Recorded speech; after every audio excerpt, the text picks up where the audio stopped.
क्या आप जानते हैं ये छोटा सा ट्रांसफार्मर 220 वोल्ट को मुख्तलिफ वोल्टेज में कैसे तब्दील करता है। आज मैं आपको इसको बहुत ही आसान तरीके से बताने वाला हूँ। अस्सलामुअलैकुम दोस्तों, आज की इस वीडियो में हम एक इंतहाई अहम टॉपिक के बारे में आपको इसकी इंफॉर्मेशन देंगे। वो अहम टॉपिक है ट्रांसफार्मर। ये हमारे हर इलेक्ट्रॉनिक डिवाइस में यूज़ होने वाला एक कंपोनेंट है जिसकी हर इलेक्ट्रॉनिक डिवाइस में बहुत ज़रूरत होती है। ये मुख्तलिफ़ सप्लाईज़ के लिए इस्तेमाल किया जाता है। तो हम आपको ट्रांसफार्मर की तफसील भी बताएंगे, ये वर्क कैसे करता है, इसके अंदर क्या क्या चीज़ होती है जो इस्तेमाल होती है, उसकी पूरी डिटेल हम आपके साथ शेयर करेंगे।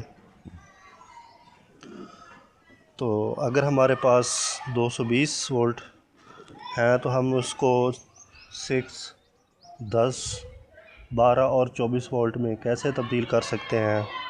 ये बहुत ही आसान है, वो हम इस ट्रांसफार्मर की मदद से बिल्कुल आसानी से कर सकते हैं। ट्रांसफार्मर ज़्यादातर ये जो ट्रांसफार्मर है ये क्लास बी का है। ये इसकी गर्मी बर्दाश्त करने की जो सलाहियत है वो 130 डिग्री है। तो ये 130 डिग्री तक ये हीट नहीं हो सकता। ये इंतहाई अहम ट्रांसफार्मर है और इसके अब हम डिटेल से आपको बताएंगे।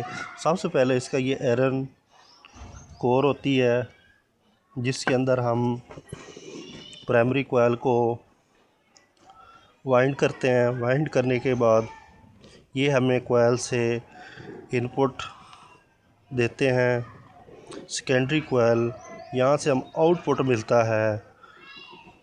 सबसे अहम बात इसकी वायरिंग के बारे में, ये जो ब्राउन और ब्लू वायर हैं ये आम तौर पर 200 AC वोल्ट इनपुट के लिए इस्तेमाल होती हैं।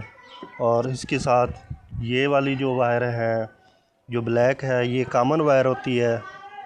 इसके साथ ये रेड वायर है, ये 6 वोल्ट AC के लिए है। ये ब्राउन वायर जो है 10 वोल्ट AC के लिए है। और ये जो येलो वायर है ये 12 वोल्ट AC के लिए है। और ये ब्लू जो हमारे पास वायर है ये 24 वोल्ट AC के लिए है। ये ट्रांसफार्मर अब इस्तेमाल कहाँ होता है इसके बारे में हम आपको बताएंगे। ये ट्रांसफार्मर ज़्यादातर ऑडियो एम्पलीफायर, UPS या पावर सप्लाई या मुख्तलिफ़ इलेक्ट्रॉनिक्स पार्ट्स में इस्तेमाल होता है। आयरन कोर के अंदर मैग्नेट फील्ड बनता है। मैग्नेट फील्ड बनने के बाद ये फील्ड सेकेंडरी कोयल के अंदर करंट पैदा करती है। इस तरह हमें मुख्तलिफ़ वोल्टेज आउटपुट जो हैं वो हमें मिलते हैं और यही ट्रांसफार्मर का बुनियादी असूल है। तो अहम सेफ्टी टिप्स हैं, हमेशा याद रखें काम करने से पहले इसको मेन सप्लाई पहले ऑफ़ करें। ऑफ़ करने के बाद कभी भी लाइव वायर को हाथ ना लगाएं, मल्टीमीटर से चेक करें। आमतौर पर जो लोग गलतियां करते हैं, अक्सर लोग बग़ैर चेक किए इस वायर को लगा देते हैं। इन वायर को गलत वोल्टेज देने से ट्रांसफार्मर जल सकता है या ओवरलोड होने की वजह से ये नुकसान भी हो सकता है। प्रोटेक्ट और हमेशा इसको सही इनपुट वोल्टेज दें। आउटपुट को पहले मल्टीमीटर से चेक करें, अगर आवाज़ आए या गर्म हो तो फ़ौरन बंद कर दें। तो ये इलेक्ट्रॉनिक्स जो डिवाइस ट्रांसफार्मर है इसको हम साइज़ के हिसाब से हर इलेक्ट्रॉनिक्स डिवाइस में इस्तेमाल करते हैं, जैसा कि UPS हो गया, सोलर इन्वर्टर हो गया, स्टेबलाइज़र हो गया। स्टेबलाइज़र के साथ हमारे पास मुख्तलिफ़ इलेक्ट्रॉनिक्स पार्ट्स,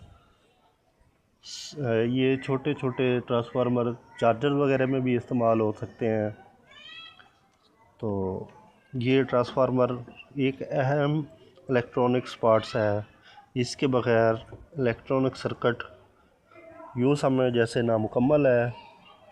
तो नेक्स्ट वीडियो में हम आपको इसको लाइव चेक करवाएंगे, इसकी वोल्टेज, आउटपुट, इनपुट डिटेल के साथ शेयर करेंगे,